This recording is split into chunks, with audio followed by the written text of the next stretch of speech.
So, my organization is the Family Partnership in Minneapolis, Minnesota. I'm our Chief Strategy Officer, and I've been working on executive functioning for the last 8 years in our organization, and in particular in our early education programs. Who the Family Partnership is, we can go to the next slide. We're a child and family serving organization. We have four core services: early childhood education and care. More on that in a moment. Um, Mental health therapies. We provide outpatient family mental health therapies with an early childhood focus right on site here. And we also provide those services in a whole range of Head Start centers and preschools in our community. And then family home visiting. We're going into the home with families with very young children to nurture strong parenting skills and make sure children are on a good developmental trajectory. And then finally, and this is a little bit unusual for family service organizations, we have programming related to addressing sex trafficking and commercial sexual exploitation. And we actually have the oldest program in the state, longest running program in the state, about 40 years old in that. And that might seem strange, but if you think about where sex trafficking happens, it's it's disproportionately in low-income communities, and it tends to be intergenerational. So recruitment happens in families repeatedly over time. And if you want to disrupt those cycles, well, you need a set of strategies that not only reach into communities, but can help families build resiliency and resist that kind of exploitation. So that's the Family Partnership in a nutshell, and we can go to the next slide. So we have a preschool right in the building I am in. It's an urban American Indian preschool. About 50% of the children that we serve are American Indian children who live right here in the heart of Minneapolis. The neighborhood that we're in is a pretty distressed community. Sometimes it gets referred to as a war zone. There is a lot of homelessness going on in the immediate community here. A lot of fentanyl and crack use all over the neighborhood. And there's a lot of community violence. In fact, one of our high school students, we have a high school internship program, and the students work in our preschool classrooms during the summer. One of them went out into the community to get lunch and witnessed a domestic violence crime right during the day. So on the positive side, we have the only Indigenous language immersion preschool program in the Twin Cities metro area, sometimes the only one in the state. We're offering Ojibwe language immersion, which is one of the predominant languages spoken in the Indigenous community, and we're part of the language recovery movement. So this is a photo of an Ojibwe language immersion classroom, and we can move forward. So the Family Partnership's journey around using a two-generation, two-gen, or whole family approach really started in 2015 when we were invited to be part of a brain science learning cohort called Change in Mind. It was an international brain science learning cohort in which 10 US organizations and 5 in the province of Alberta, Canada, were selected to learn about emerging brain science and infuse that into the policy and practices of their organizations. And we did a number of things in common, one of which was to start learning about the impact of adverse childhood experiences, or ACEs, on the children and families that we served. So many of our organizations did ACE measurement with clients on a voluntary basis as part of that. And we developed a growing awareness of the relationship between adverse childhood experiences and trauma and executive functioning skills. More on that in a moment, but we started using the MEFs pretty early on in 2018, both for evaluation of how children were doing in our preschools, but also to measure the impact of an executive functioning curriculum that we were developing. And we partnered, just as we were getting close to Harvard, we partnered with a number of organizations around the country to try to scale that curriculum.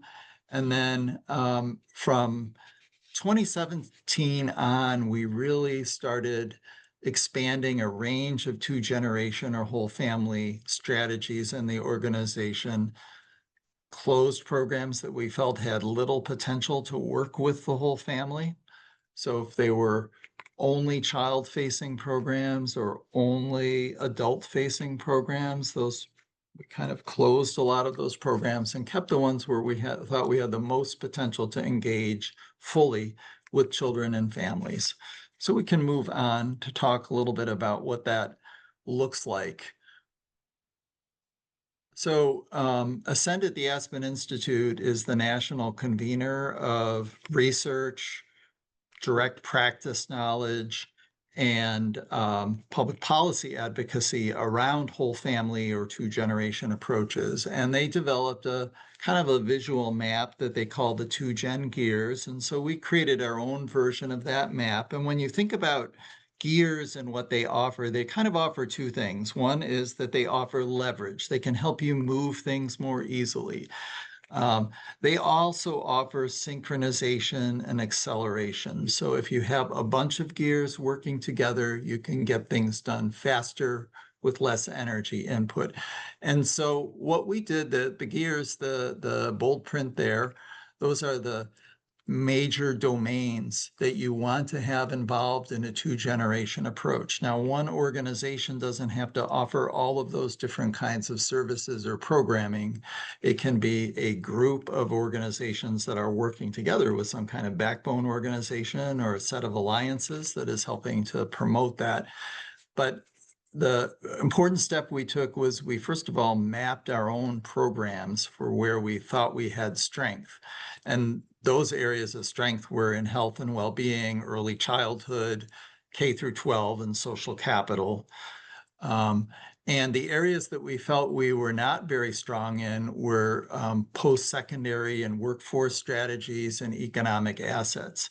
And so to do something about that, we introduced a program model called mobility mentoring, which is an economic mobility coaching model. So it's not a traditional workforce development program teaching you how to get a job or teaching you specific job skills, but it really works with people who want to see their own lives or their family lives advance economically around what does that take? Let's set some goals. Let's work on those goals on a regular basis, and let's do regular reflection about what the barriers to those goals were and what strategies we might use to overcome them.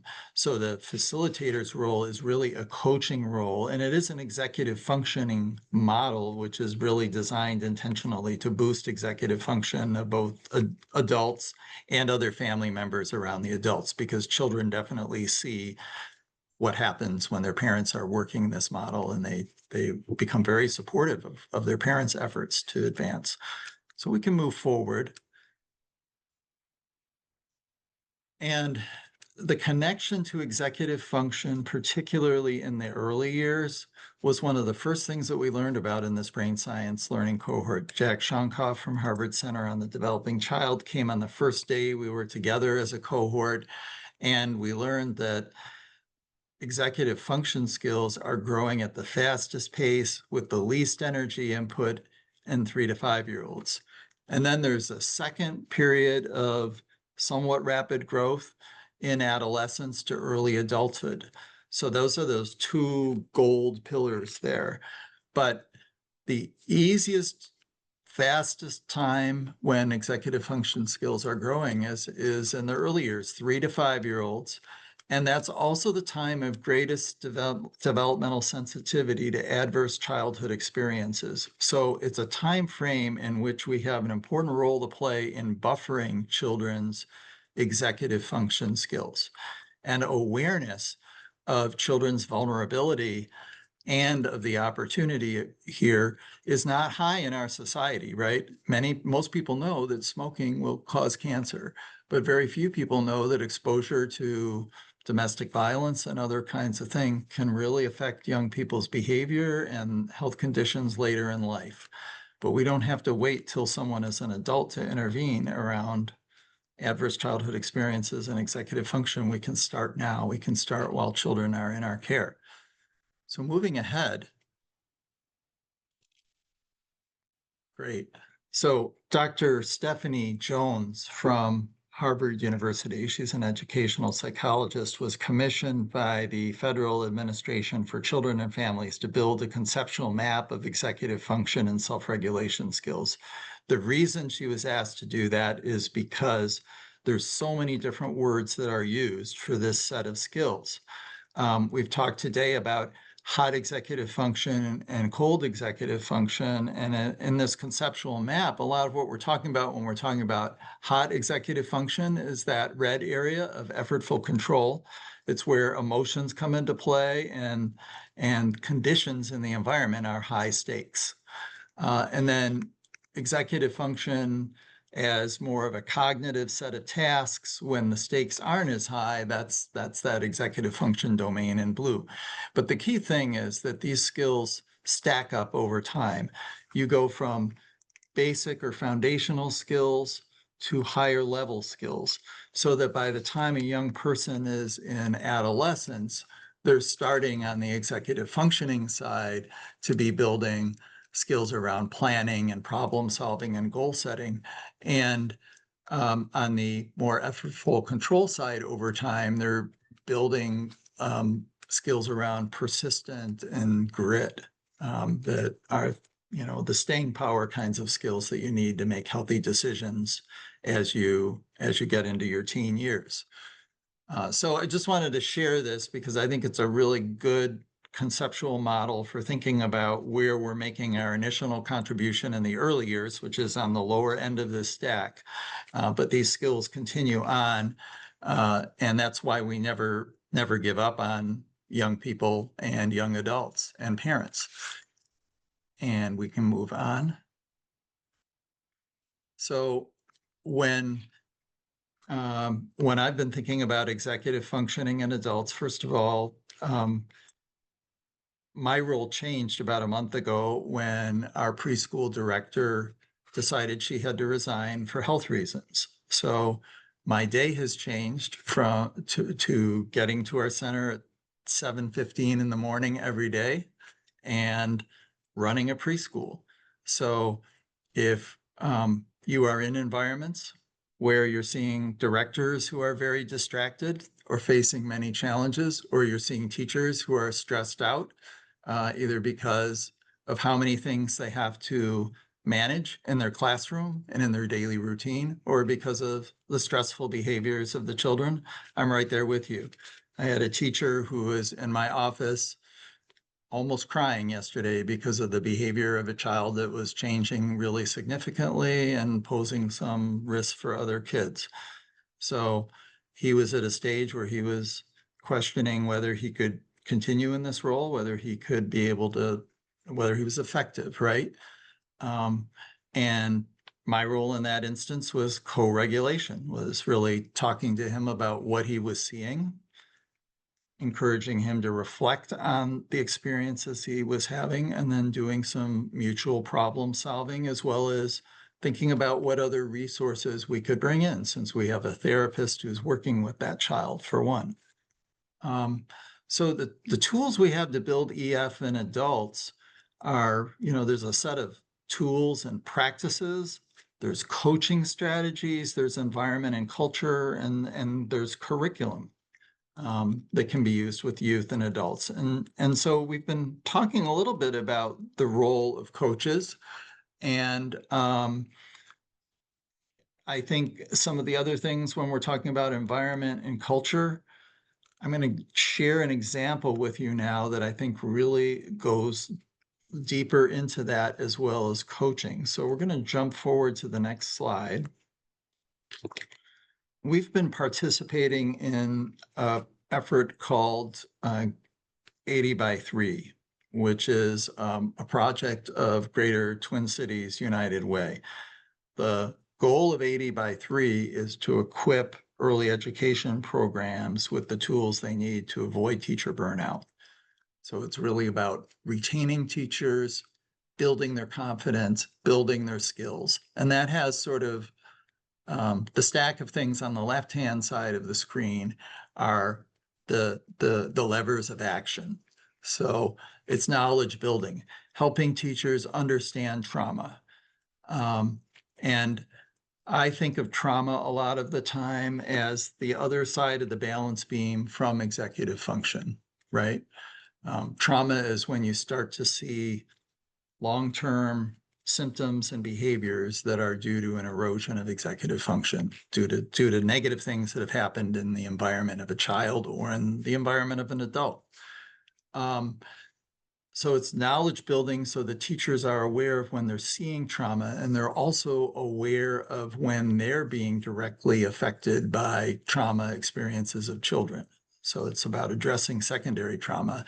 And its second strategy is building a community of practice so teachers and directors are talking to each other about what they're seeing in their centers and the strategies that they're developing, some of which are curriculum based. So there's some great curricula out there that help boost executive function, like conscious discipline and tools of the mind and our own egg toolkit. But there's other strategies, there's things that people are doing that make a difference. And then thinking about the policy, the practice, and the environment of the center and of the organization that houses the center, so that we're producing a trauma-sensitive, culturally responsive organization where the leadership and management are really understanding what teachers need to be successful. And that has longer-term impacts on organizational culture and climate, on the practices that teachers are using, and on family engagement, because families are a big piece of this picture too, right? Families are spending 2/3 more time with children than we are. And then the long-term impact is on positive child development. But the strategies that are being deployed are focused on the teachers and on the other staff and leadership in centers. So that's just a quick snapshot of some of the strategies that we're deploying in our own center and in partnership with other centers to address teacher burnout and make teachers feel like they have the skills that they need to have strong executive function and healthy environments for young children. And we can move forward. And so in early childhood, there's a similar set of strategies that can be used. One of those is assessment and targeted interventions. So in our centers, we use the MEFs to assess all the children across the school year so we can see where children are starting and how they're progressing. And we can provide targeted interventions to them. The MEFs provide some action suggestions that are targeted interventions around specific EF skills. And there are other skills we can deploy as well, like we have early childhood therapies that are available in our centers that we can connect children and families with. So they're targeted interventions that would reach individuals who need more support. There's curriculum, as I was saying, there are executive functioning curriculum that can be used to help boost EF skills in young children. It's professional development for the teachers, and 80 by 3 is definitely one of those professional development strategies. There's other kinds of coaching that can be supportive of teachers too. And then there's environment and culture. In our preschools, we do use culturally specific practices like smudging or burning of sage or introducing other kinds of cultural articles and practices that are important in the Indigenous community. Those are centering activities that are calming the brain and creating more skills and resiliency in both the young children and their caregivers who are with them in the classroom. So the environmental impacts matter a lot and they go deep. So that's a set of early childhood strategies that can be used. And why don't we jump ahead here? So in our center, as I've said, we're using the MEFs with all the children, and we're also deploying a curriculum specifically to boost EF skills in those 3 to 5-year-olds. And let's just jump ahead and look at some of the intended impacts of those skills. So if we have the right mix in terms of the support that we're providing for the teaching staff and the leadership in the center, and we have the right things going on in the classroom environment, we should be building some baseline skills that are going to have an impact across the lifespan. And in the case of our curriculum, what we focus on in terms of building self-regulation and EF skills, it's pretty evenly balanced between the cognitive side and the emotional side. So we're bringing a strong focus to teaching children words for internal states, states of the body, like being hungry, feelings or emotional states, perception words, hear, smell, touch, etc. Words for ideational states. I dream that, I wish that, I imagine that. And then moral states, good, bad, icky, yucky, etc. Once children have words for things, they don't have to act out on impulses. They have choice. So the second tier of that is building skills in young children so that they can tell stories about emotionally significant events, not something they saw on TV, but something that happened to them. Might be something really good that happened on the weekend, or it might have been falling off a bike or something like that. And those stories usually have an emotional high point, why the story matters, and a resolution. They also have a sequence of events, and part of building good executive functioning skills is helping children to sort out in what order the events happen and be able to tell a coherent narrative. But the most important thing is the resolution. Who helped me? What worked in this situation? What didn't work? What might I try next time? Because this builds the cognitive flexibility skills to allow children to modulate their behavior over time. And then we have a pretty strong focus on building age-appropriate behavior in the classroom. And a big part of that is really both the cultural practices and the other mindfulness activities, really simple ones like belly breathing, as well as conscious muscle relaxation, that help children have more skills and muscle around hot executive functioning, like managing stressful situations, being able to bounce back more quickly when they are upset about something. So really building that skill to reflect, take a step back, and then rejoin. And if we're successful on that level in the early education environment, children are ready for school, classrooms feel more manageable to the teachers. We want to prevent the pandemic of preschool expulsions that are going on around the country. And we're buffering children against ACEs and really helping to build long-term health with them. And if we're successful as children transition to kindergarten and are ready for kindergarten and do well in school, then they're going to be growing up to be healthy adults. They're going to be successful in school and work, and they're going to be able to build secure relationships and eventually parent on their own, which is the connection to 2Gen here, because the executive functioning skills that we're building in young children become the skills that produce healthy, effective, productive youth and adults. And there's one more slide, which if you're interested in seeing our blog and learning a little bit more about what we're doing, you could scan the QR code and you'd be on our mailing list.